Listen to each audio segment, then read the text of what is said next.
Today on The Secret Sits, I am going to tell you the stories of a literary forger or two, all based around the most illustrious dramatist and poet to ever live, William Shakespeare.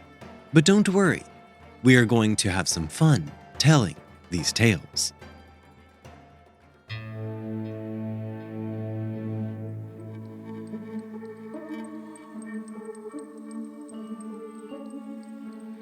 Welcome to The Secret Sits. I'm your host, John Dodson. Join us every Thursday as we uncover the secrets behind the world's most fascinating true crime cases. You can find all episodes of The Secret Sits for free on Apple Podcast, Spotify, or wherever you get your podcasts. And if you like what you are hearing, reach out to us on Instagram and Facebook at TheSecretSitsPodcast, or on Twitter at SecretSitsPod. Now, on with our story.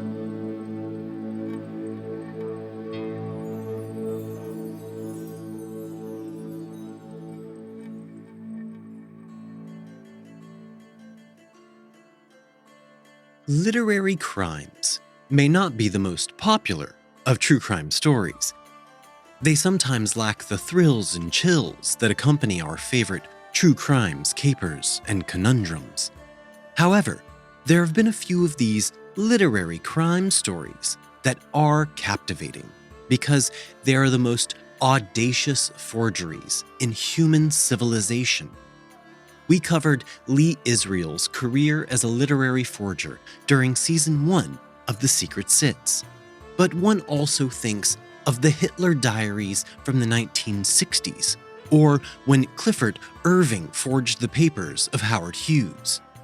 We listen to these stories and the boldness it took to get away with these crimes, and somehow we find ourselves admiring their veracity.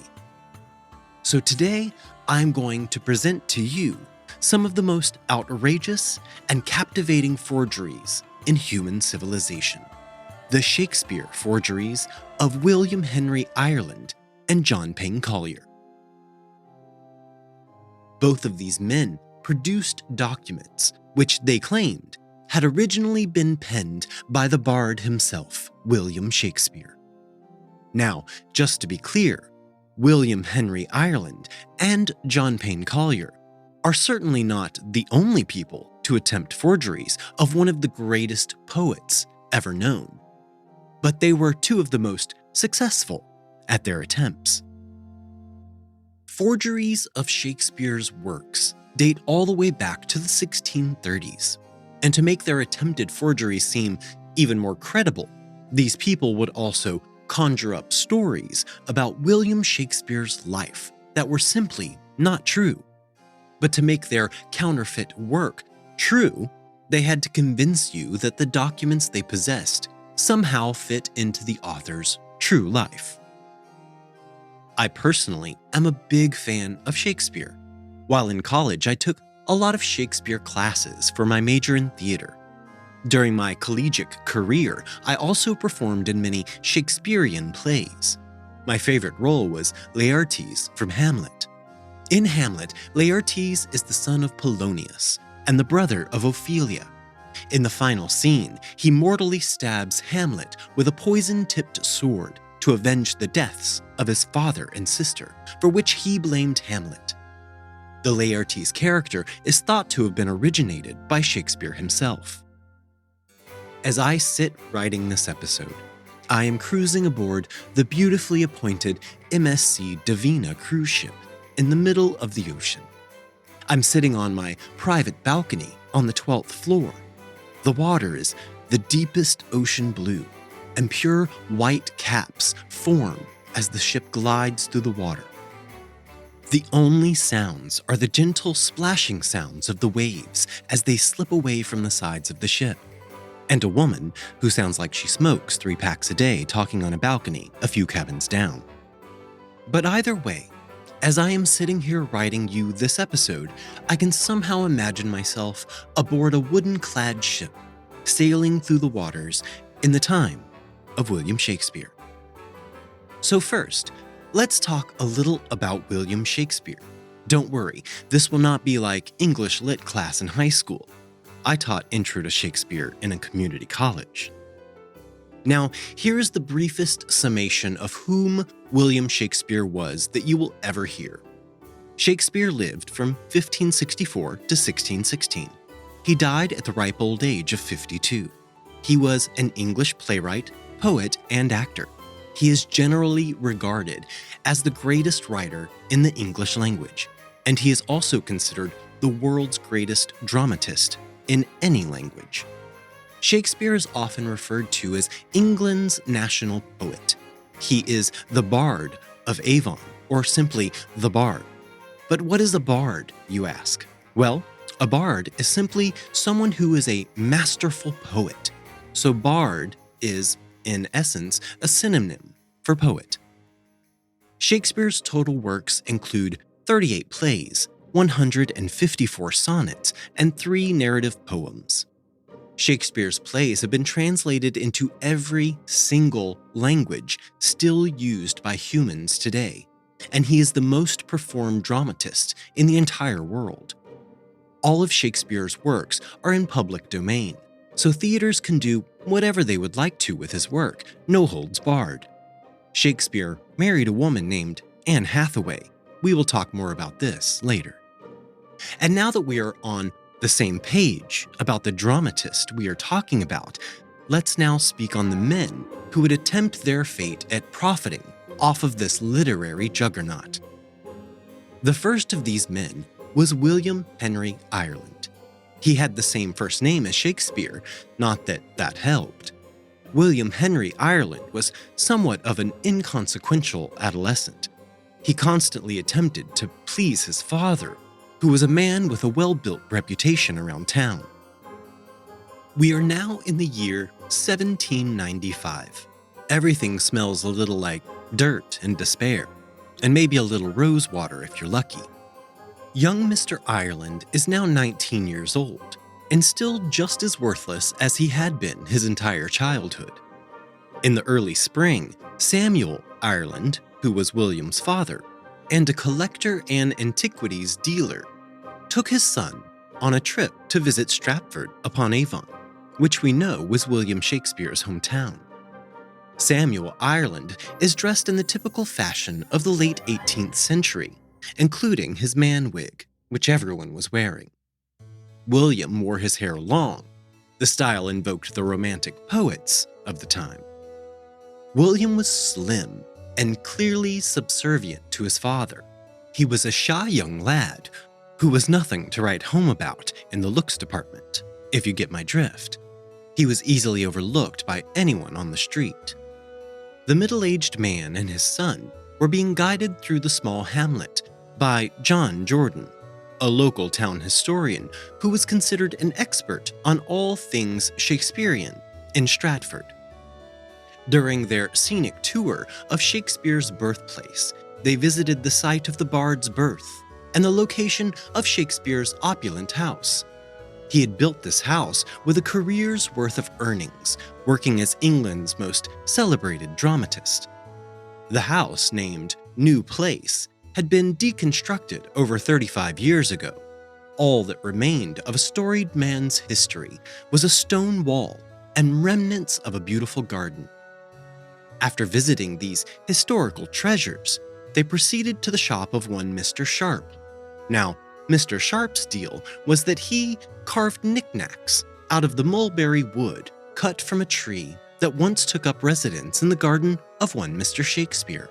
In fact, to make the wood even more valuable, Shakespeare supposedly even planted the mulberry tree himself.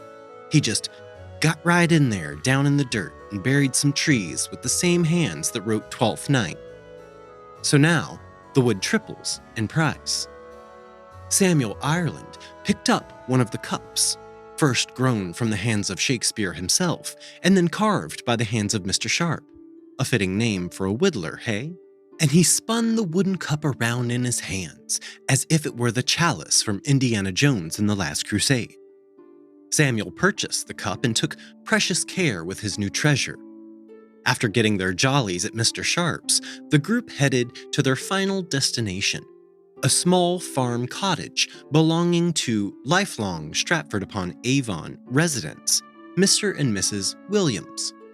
Mr. Williams had come to possess quite a few artifacts from the new place home when it still stood 40 years ago.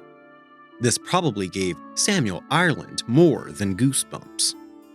Mr. Williams introduced himself to the man and his tragic-looking son, and he told them, "Just last week, I got rid of a great quantity of old papers. They were in the attic, and I wanted the space to raise some young partridges. So I burned the papers right there in this fireplace, didn't I, Mistress Williams?"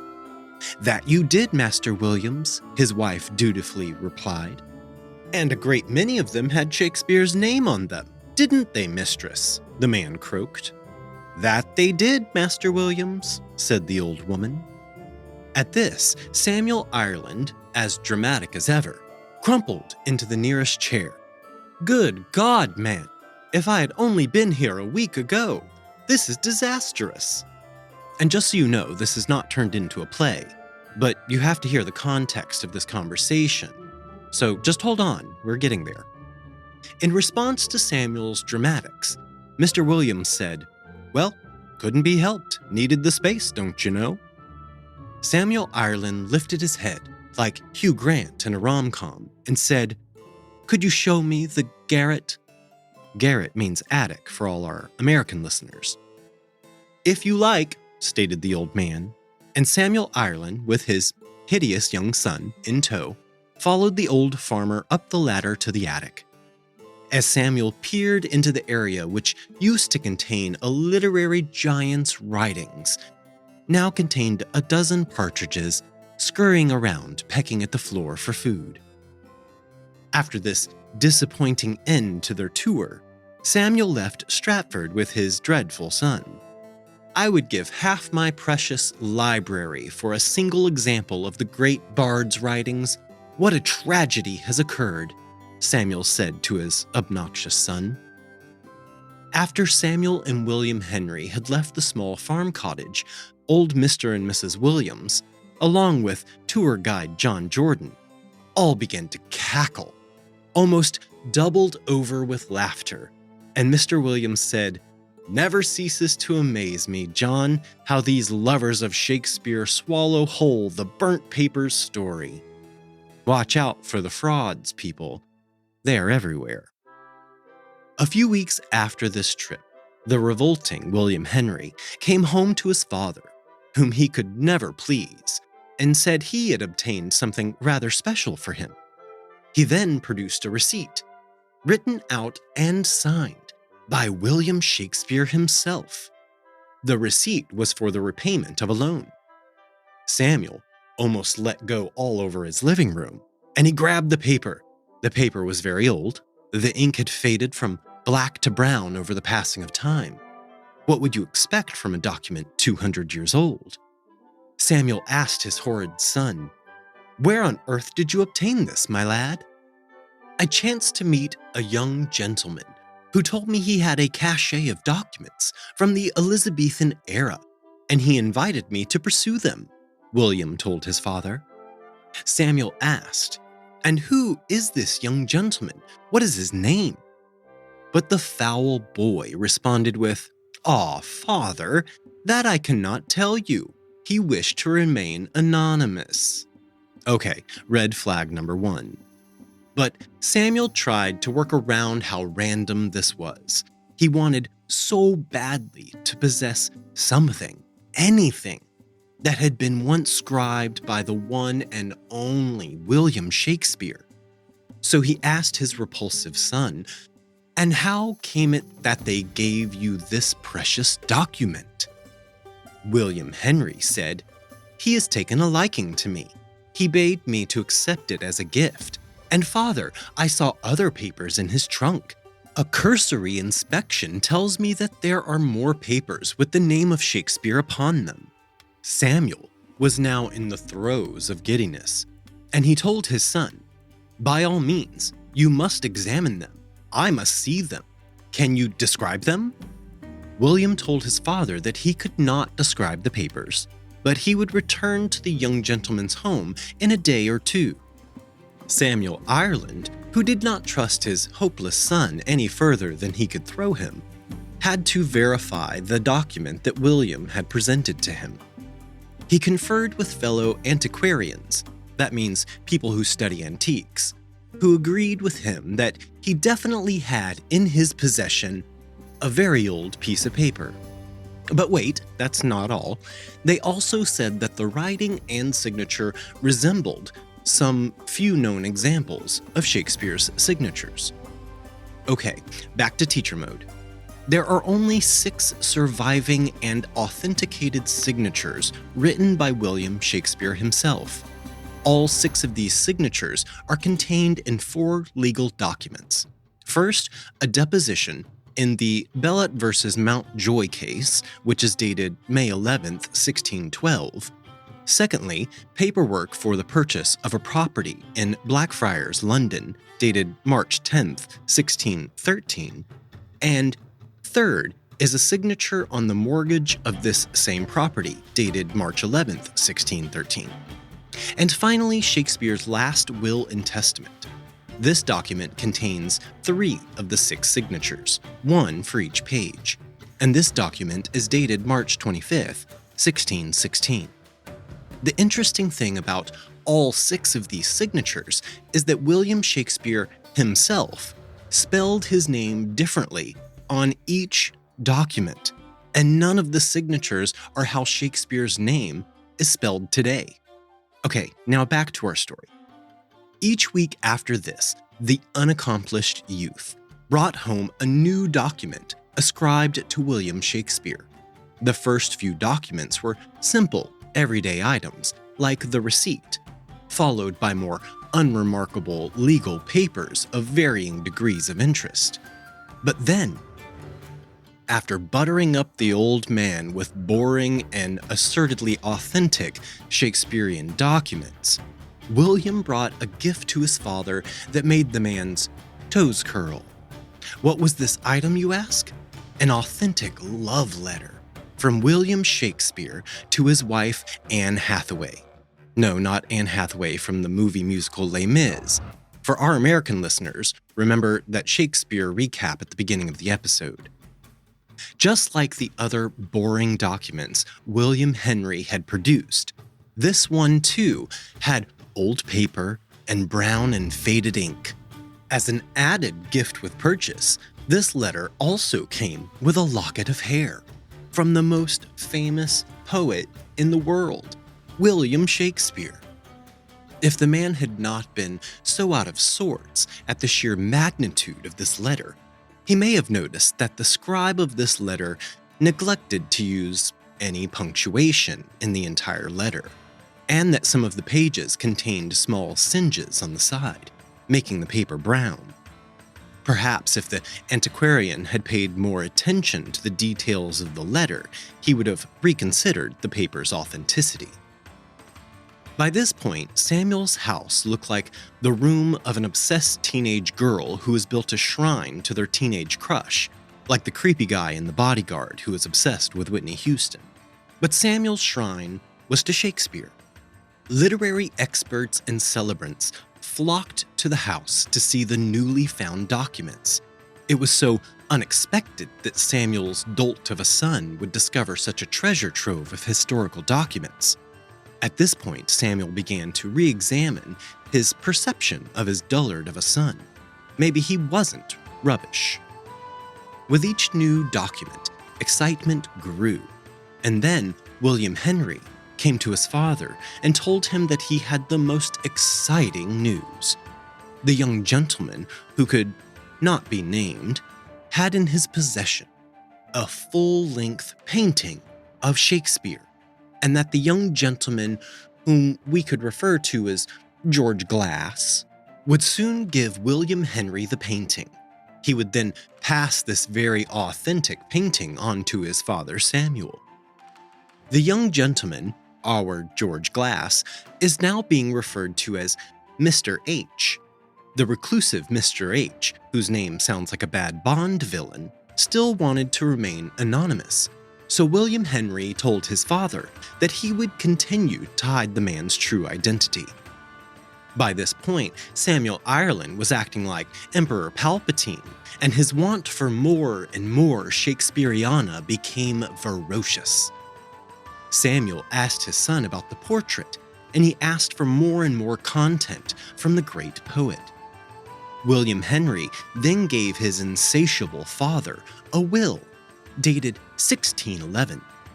At this point, I was going to explain the political dynamics during the 1600s around wills according to different religious groups, but I bored myself just trying to write something. Anyway, to Samuel Ireland, this clearly showed that William Shakes had been a good, true, God-fearing Protestant, and not a closeted Catholic, as many in the public had decreed after his death. This confirmed the moral nature of Samuel's literary idol, and the array of visitors to Samuel Ireland's home in London continued to increase. One notable patron of the London house was James Boswell, a renowned biographer of the scholar Samuel Johnson. Boswell viewed the papers and examined them with a scholarly eye. He then knelt in reverence, and in that moment declared that he could now die a happy man. Boswell then signed in testament, along with many others, to the authenticity of these miraculous discoveries. James Boswell then went to his eternal rest, the happiest scholarly man, because he had witnessed these new Shakespeare artifacts just before his death. This was still not the end to this treasure trove of never-before-discovered papers. Oh no, why stop now? This is like Mary Poppins' bag. Stuff just keeps coming out when you need it. Next, William Henry produced a handwritten manuscript in Shakespeare's own pen of King Lear, one of the greatest dramatic works in history.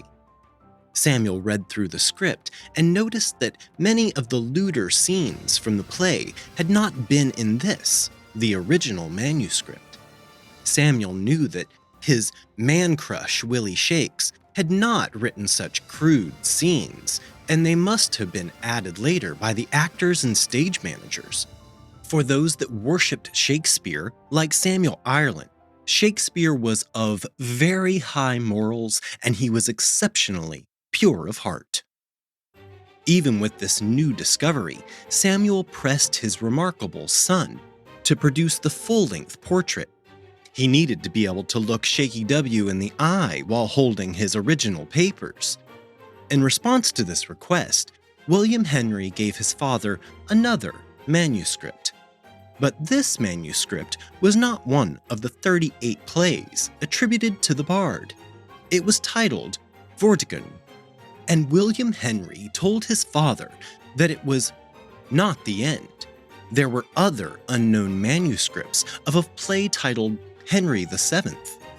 There seemed to be no end to the discoveries. As so many new findings were taking place, several authorities began to question some of the papers' authenticity. The great Edmund Malone was the foremost Shakespeare scholar of the day, and he had his doubts. Even as questions were raised, Samuel Ireland pressed on and moved forward with his passion over these Shakespeare papers. He maintained that they were all papers touched by the bard himself. Samuel was so convinced that all of his artifacts were real that he persuaded John Kemble to mount a production of Vortigern at the Covent Garden Theatre, not a shabby place by any means. Samuel thought, now the public will see the genius of Shakespeare on stage once again and be humbled by his greatness.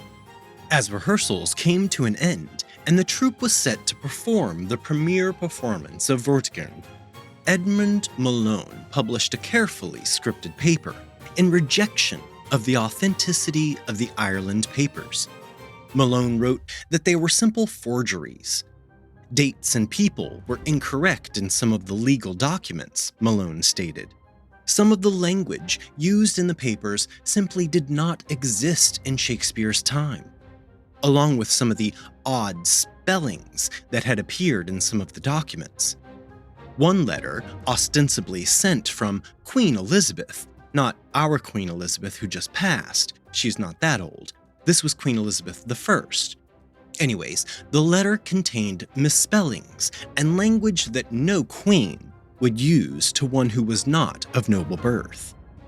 Also, in Malone's diatribe on how the papers were not authentic, he described how some of the letters sent to Shakespeare were not in the penmanship of their supposed authors. This was a devastating critique of the newly found Shakespearean collection. Despite the brutal review from Malone, the performance of Vortigern was performed anyway. The audience sat in anticipation. How exciting it was to be the first audience to see an unproduced Shakespearean play. Kemble, along with his troupe of actors, delivered stellar performances for what the material provided.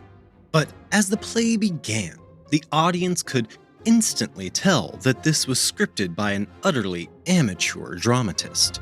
The play's language was nonsensical, and the story was abysmal at best. Laughter rang up from the audience as they recognized that in no way was this some lost Shakespearean play. It was simply utter rubbish.